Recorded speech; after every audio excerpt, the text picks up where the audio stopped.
ইয়া হাবিবাল্লাহ, আপনি তো জান্নাতের মধ্যে থাকবেন, উঁচু স্থানে আপনার স্থান থাকবে জান্নাতুল ফিরদাউস। সেই জায়গা তো আমি সব সময় যখন দেখতে মন চাই তখন দেখতে পারবো না।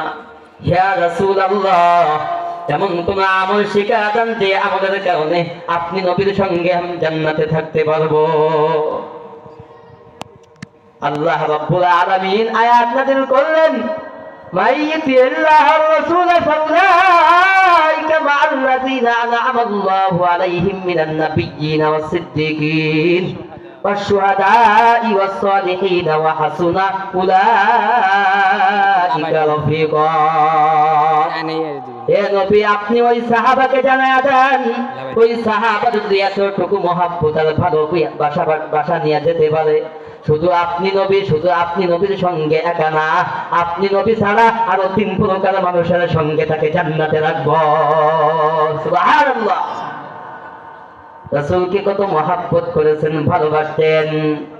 এক সাহাবা আল্লাহর রাসূলের কাছে গিয়ে বললেন, ইয়া রাসূলুল্লাহ, মাতা সাআহ, কিয়ামত কবে হবে?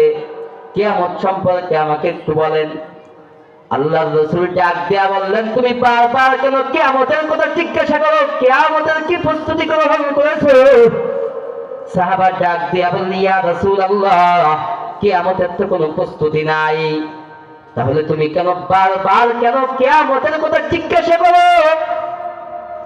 ডাক দিয়া বলে, ইয়া রাসূলুল্লাহ, ইয়া হাবিবাল্লাহ,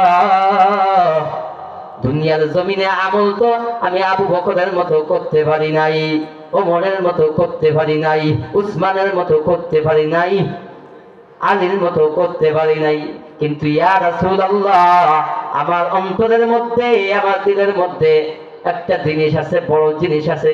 সেই জিনিসটা হলো আনা উহিব্বুল্লাহ ওয়া রাসূলাহ। আল্লাহু আকবার। আনা উহিব্বুল্লাহ ওয়া রাসূলাহ, আমার অন্তরের মধ্যে আল্লাহ এবং আল্লাহর রাসূলের মহব্বত আছে। সাথে সাথে নবী ডাক দিয়া বললেন, ইন্নাকা মা'আমান আহবাবতা, তুমি যাকে মহব্বত করবে তার সঙ্গেই তুমি জান্নাতে থাকবে। এখন বলেন তো, আমাদের মহব্বত কার সঙ্গে? আমাদের মহব্বত কার সঙ্গে?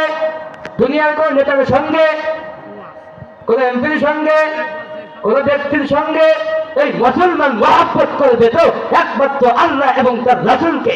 রাসূলের মহব্বত প্রকাশের জন্য যদি ময়দানে লড়াই করে শাহাদাত বরণ করা লাগে, তারপর আল্লাহর রাসূলের মহব্বত প্রকাশের জন্য মুসলমান শাহাদাত বরণ করতে রাজি আছে না নাই?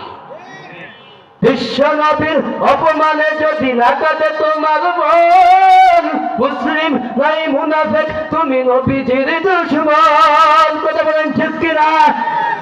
নবীর প্রেমে জীবন দিবে কে আছে নওজোয়ান, তাকবীর তুলে সিংহ শাবক হও তুমি আগুয়ান।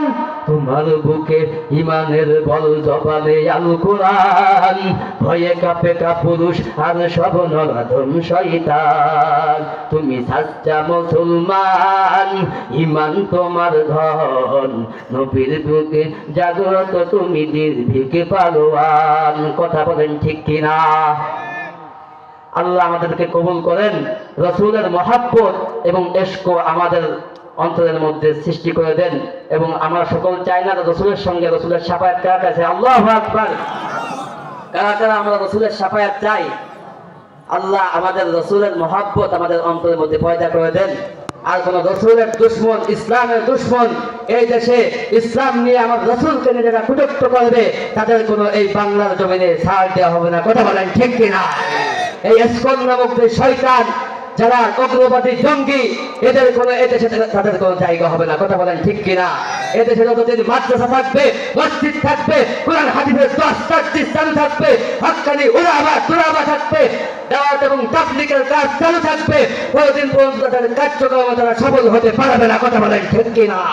আল্লাহ রাব্বুল আলামিন আমাদেরকে কবুল করেন, এই মাহফিলকে কবুল করেন।